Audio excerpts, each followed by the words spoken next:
এটা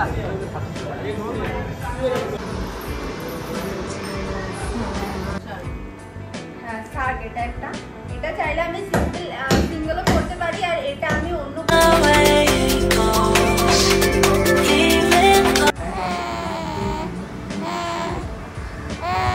শুভ তৃতীয়া মা, শুভ তৃতীয়া, পুজো এসেছে, পুজো এসেছে। তোমার মেয়েকে নতুন জামা পরাবা না? একটা জামা পরাবো। মেয়েকে একটা জামা পরাবো। Good morning, good morning. Hello everyone, welcome back to my another new vlog and you are watching me on Glow with Nisha. কেমন আছো তোমরা সবাই? আশা করি সবাই খুব ভালো আছো আর আমিও খুব ভালো আছি।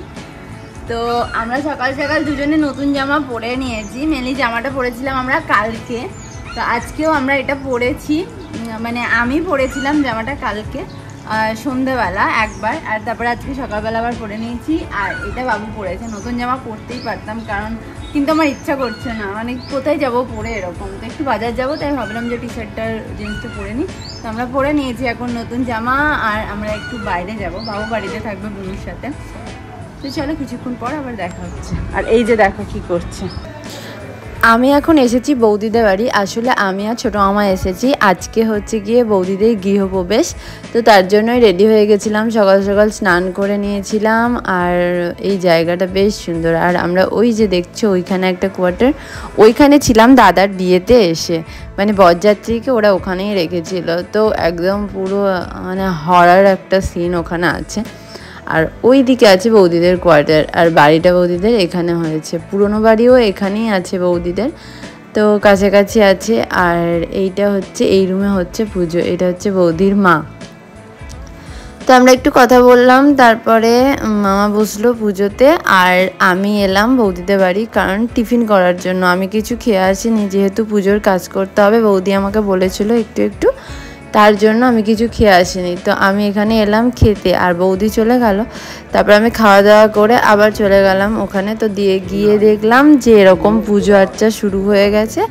আর তারপরে আমি একবার ভেতরে ঢুকেই একটা জিনিস দেখলাম, চলো দেখাই। এই যে দেখো এই ছবিটা, এটা হচ্ছে দাদা আর বৌদির ছবি। মেনলি আমার এই ভিডিওটা করার কারণ হচ্ছে বৌদির মেকআপটা। বৌদির যে মেকআপ করেছিলাম আমি বৌদির বিয়ের সময়, তো সেইটা হচ্ছে গিয়ে হুডার করেছিলাম। আর এত মানে সুন্দর এসেছিল ওর ফিনিশিংটা যে কি বলবো। আর এই যে ওর ফেসটা দেখে মানে আমি পুরো, আমার খুবই ভালো লেগেছে। আমি তার জন্য দেখলাম যে আমি আমার ব্লগে একটু নিয়ে রাখি আর কিছু ছবিও তুলে রাখি। তো ছবি তুলে রেখেছিলাম আর খুব সুন্দর এসেছিল।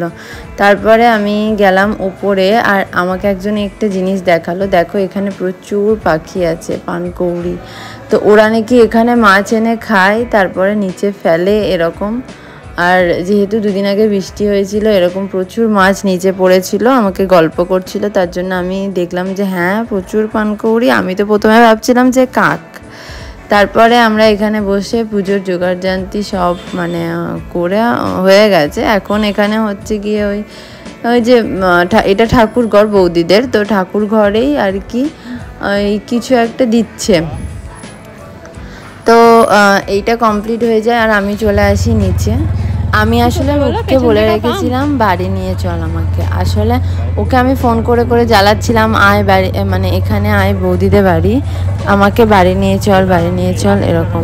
তো তারপরে আমি আর ও চলে গেলাম আমাদের বাড়ি, কারণ আমি ভেবেছিলাম আর আসবো না, বাড়িতেই থাকবো। অনেকক্ষণ হলো আসা, সেই কারণে। তারপরে দেখলাম যে যাই, তো বাড়ি আমি চলে গেছিলাম। আর এখানে আর রূপ কিন্তু জানতো না যে বাড়িতে বাবু আছে, মানে দিদি আর বাবু, মানে ওর দিদি আর ভাগ্নি যে আছে এটা কিন্তু ও জানতো না। তো ও গিয়ে দেখে পুচকুটাকে কোলে নেয়, আর তারপরে অনেক আদর করে। ওর কোলে যেতেও কিন্তু উনি কিচ্ছু করেননি, চুপচাপ চলে গেছে। এমনিতে মেয়ে আমাদের খুবই ভালো, কারণ সবার কোলেই যায়। তো বাবু ওর কোলে চেপে গেছিলো, আর আমি এখানে বসে পড়েছিলাম ওকে আমার জামা দেখাতে। তো আমি বললাম এই সুযোগে আমি আমার জামা কাপড়ের যে ভিডিওটা সেইটা করে নিই। এখানে আমি দুটো দেখেছি, ফুল ভিডিও খুব তাড়াতাড়ি আসছে। আর এখানে বুনু আমাকে মানে যাই হোক চাইছে একটা টপ দিয়ে দে এরকম টাইপের। আর তারপরে বাবুকে নিয়ে খানিক ছবি তোলে ও, আর আমি খানিক বসে থাকি, তারপরে ওগুলো ভাঁজ করি আর বেরিয়ে পড়ি, কারণ আমি আসবো না ভেবেছিলাম, মানে যাব না, তাও আমাকে যেতে হচ্ছে। তো যাই হোক, গ্রুপের সাথে আমি চলে এসেছি। আর এখানে আমরা পেট্রোল পাম্পে গেছিলাম, আর একটা সেখানে পেট্রোল ছিল না, তাই আমরা অন্য একটা পেট্রোল পাম্পে গেলাম। আর তারপরে ওখানে গিয়ে খাওয়া দাওয়া করে আমি ছোটো মামার সাথে বেরিয়ে গেছিলাম। আর এত বৃষ্টি হয়েছে এই খানিকক্ষণের মধ্যে যে বলার নয়, কারণ প্রচণ্ড আকাশ দেখেই বুঝতে পারছো, রাস্তাও ভেজা, প্রচুর বৃষ্টি হয়েছে। তো আমরা বাড়ি চলে আসি, আর বাড়িতে কিছুক্ষণ বসার পর বেরিয়ে পড়েছিলাম বাজারে। আসলে আমরা কিছুদিন আগে বাজার করতে এসেছিলাম, সেখানে একটা জিনিস একটু এক্সচেঞ্জ করার জন্য এসেছি, আর এখানে বাবুকেও নিয়ে এসেছি। তো বাবুকে তো প্রথমে আনছিলাম না, তারপরে দোদন বললো যে না নিয়ে যাও, খানিক লাইট টাইটগুলো দেখবে, তো তার জন্য নিয়ে চলে এসেছি। আর ওকে রেখে আসলেও খুব সমস্যা হতো, সেই কারণে তো বাবুকে নিয়ে চলে এসেছি। আর তারপরে আমরা এখানে আর একটা মলে যাচ্ছিলাম, কারণ সেখানেও একটা জিনিস চেঞ্জ করার ছিল। তারপর আমরা গেছিলাম হচ্ছে গিয়ে নবীন ক্লাবের ঠাকুরটা দেখার জন্য, কারণ নবীন ক্লাবে এত ভিড় হয় যে সেই সময় মানে লাইন দিয়ে ঠাকুর দেখাটা মানে বেশ বিরক্ত লাগে, মানে ভালো তো লাগে কিন্তু বিরক্তও লাগে।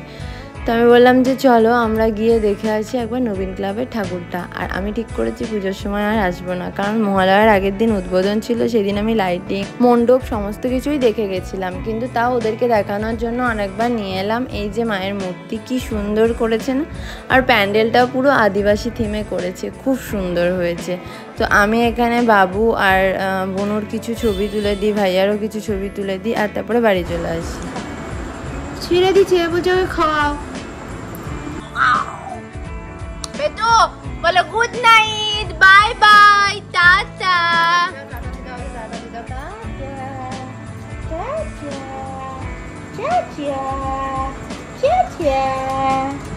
Good night, bye by.